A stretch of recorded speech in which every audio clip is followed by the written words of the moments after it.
여러분 안녕하십니까? 뉴스데스크 제주입니다. 제주도가 오는 10월부터 제주에서는 처음으로 수소버스를 도입하고 수소 충전 시설을 구축하는 등 그린 수소 도입 사업을 본격적으로 추진합니다.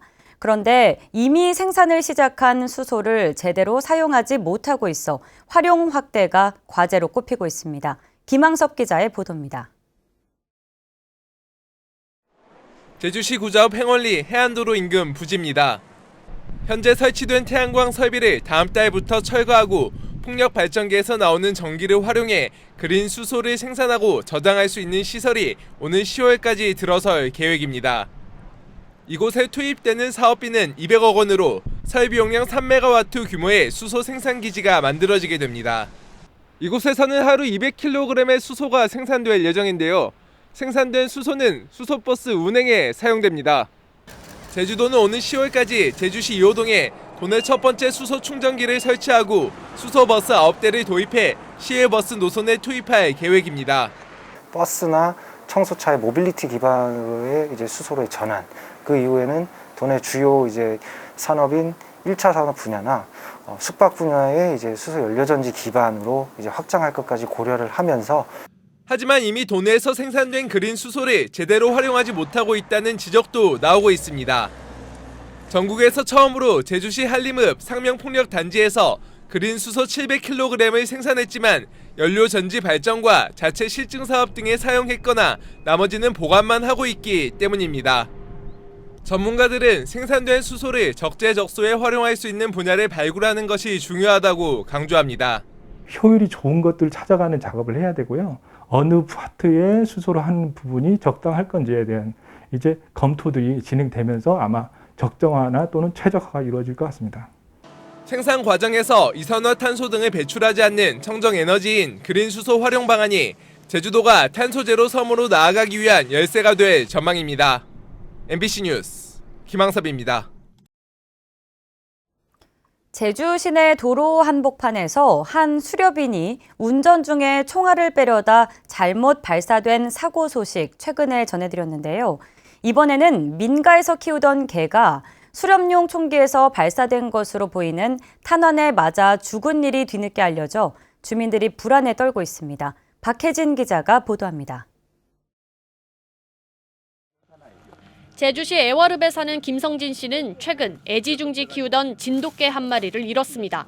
지난달 29일 잠시 일을 보던 사이 탕탕하는 총소리가 난 뒤 나와보니 개가 쓰러져 있던 겁니다.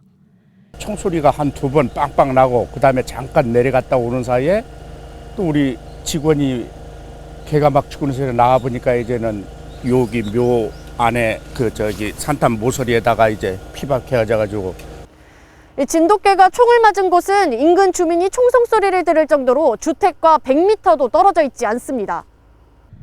경찰은 죽은 개의 사체를 부검해 국과수에 의뢰하고 누군가 고의로 개를 쏘았는지 아니면 수렵인 총에 맞은 건지 당시 인근에서 사냥하던 수렵인들의 위치를 추적하고 있습니다.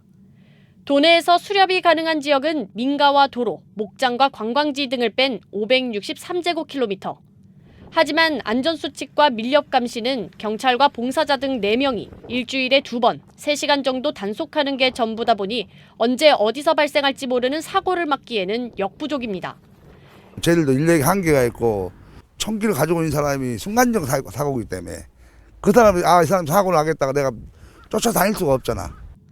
제주도는 뒤늦게 대책 마련에 나섰습니다.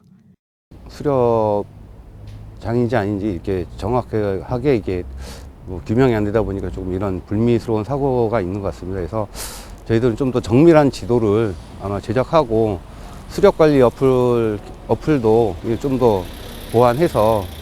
하지만 수렵 허가 지역 인근 주민들은 불안할 수밖에 없습니다. 며칠 전에 총성 소리 들린 건 있었지. 수색대 훈련소 있잖아요, 해경. 그 소린 줄 알았죠?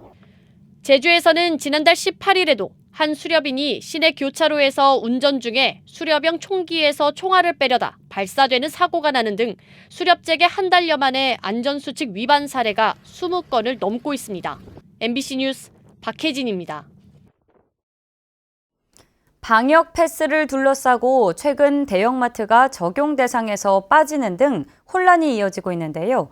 제주도가 도입한 제주 안심 코드는 백신 3차 접종 정보를 인식하지 못해 도민은 물론 제주를 찾은 관광객들도 불편을 겪고 있습니다. 권혁태 기자가 보도합니다. 방역 패스가 적용되는 제주 시내 한 식당. 3차 접종을 마친 사람의 휴대전화로 제주 안심 코드를 스캔해봤습니다. 하지만 안심 코드 앱에서는 접종 기간 만료라는 표시가 나타납니다. 방역 패스로 사용할 수 없다는 얘기입니다. 질병관리청에서 운영하는 쿠브 앱에는 3차 접종까지 마친 것으로 나오지만 제주 안심 코드는 인식하지 못하는 겁니다. 현장에서는 혼선이 빚어질 수밖에 없습니다. 큐브로 또 보여달라고 하거나 아니면 나이 드신 분들, 자리에 착석하신 분들이 와가지고 다시 확인하고 또 하고 이러면은 어른분들이 화내시죠. 식사로 왔는데 무슨 검문하냐고. 이렇게 하시는 게 제일 불편해요. 여러 번 단속 시행과 유예를 반복하기는 했지만 방역 패스 도입은 이미 지난달 6일부터 시작된 상황. 제주도가 부랴부랴 안심 코드에 접종 내역을 포함시킨 것은 지난달 24일이었습니다. 그러나 불과 열흘 뒤인 이달 3일 접종 후 6개월이 지나면 방역 패스가 만료되는 것으로 정책이 바뀌면서 제주 안심 코드는 또다시 반쪽짜리 인증 수단이 된 겁니다. 특히 전국에서 제주만 사용하다 보니 관광객들의 혼란은 더 심합니다. 도내에는 다른 지역에서 일반적으로 사용하는 QR코드 스캐너가 별로 없기 때문입니다. 제주도는 따로 저렇게 QR코드 찍는 패드가 잘 없는지 몰라서 지금 따로 깔아야 되나 좀 번거롭게 생각하고 있어요. 제주 지역에서 지난 3일 기준으로 방역 패스가 만료된 사람은 7만 5천여 명. 제주도는 질병관리청이 백신 접종 데이터베이스를 개편하고 있어 빨라도 설 연휴가 지나서야 관련 정보를 넘겨받아 제주 안심 코드에 적용할 수 있을 것으로 보고 있습니다. 방역 패스를 둘러싼 정부 정책 혼란 속에 제주에서는 제주 안심 코드의 백신 접종 정보 업데이트마저 늦어지면서 당분간 혼선이 이어질 것으로 보입니다. MBC 뉴스 권혁태입니다. 제주의 오미크론 변이 바이러스 확진자가 빠르게 늘고 있습니다. 제주도에 따르면 오늘 오후 5시 기준 11명이 오미크론 변이 감염으로 확인돼 제주 지역의 누적 오미크론 확진자는 51명으로 늘었습니다. 한편 오늘 제주에서는 오후 5시까지 다른 지역 방문자 2명과 의심 증세로 검사를 받은 1명 등 3명이 코로나19 신규 확진 판정을 받았습니다. 다음은 희망 2022 나눔 캠페인 성금을 보내주신 분들입니다. 아라초 최보민 최보현 씨가 12만 9천 원, 애월읍 김응수 씨 10만 원, 제주 중앙여중 강세희 씨 외 5인이 2만 원을 보내주셨습니다. 성금을 맡기실 분은 이달 말까지 제주사회복지공동모금회로 문의하시거나 제주은행이나 농협계좌로 보내주시면 됩니다. 고맙습니다. 제주 사랑의 온도탑 수은주가 캠페인 시작 50일 만에 100도를 넘어섰습니다. 제주사회복지공동모금회는 2022 나눔 캠페인 모금액이 목표액 38억 8천만 원을 넘어 38억 9천여만 원으로 집계됐다고 밝혔습니다. 성금 모금은 오는 31일까지 계속되며 폐막식은 다음 달 3일 제주도청에서 열립니다. 넷플릭스 등 글로벌 미디어 기업의 시장 점유율이 확대되는 등 다매체 방송 시대에 지방자치와 균형 발전을 견인할 지역방송의 역할을 고민하는 정책 세미나가 오늘 오후 국회 도서관에서 열렸습니다.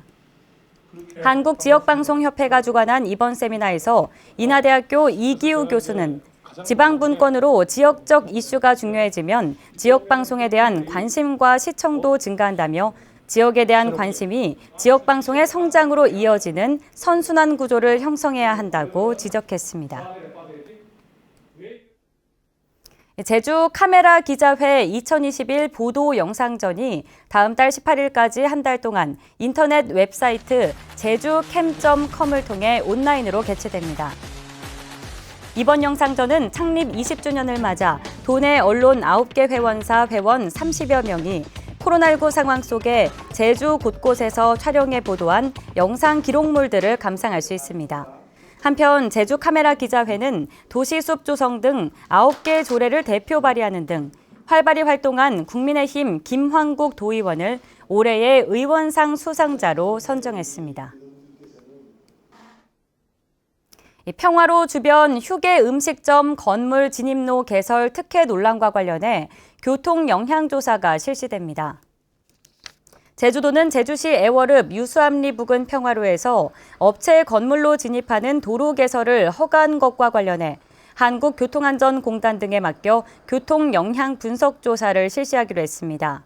해당 도로에서 직접 연결되는 진입로 개설이 허가된 것은 이번이 처음이며 건물이 완공되면 드라이브스루 판매 방식의 외국 유명 커피 브랜드 전문점이 들어설 것으로 알려져 교통 혼잡 우려와 특혜 논란이 일고 있습니다.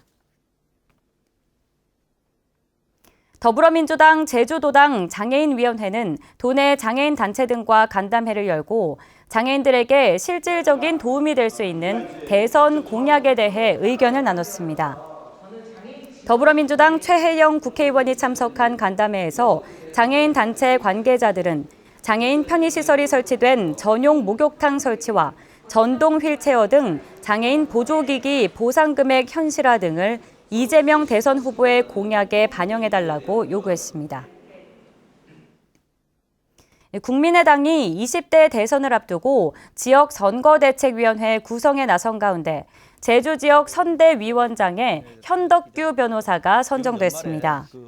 국민의당 중앙선대위는 1차 지역선대위원장을 인선하고 제주 선대위원장에 현덕규 변호사를 인선했다고 밝혔습니다. 뉴스를 마칩니다. 여러분 고맙습니다.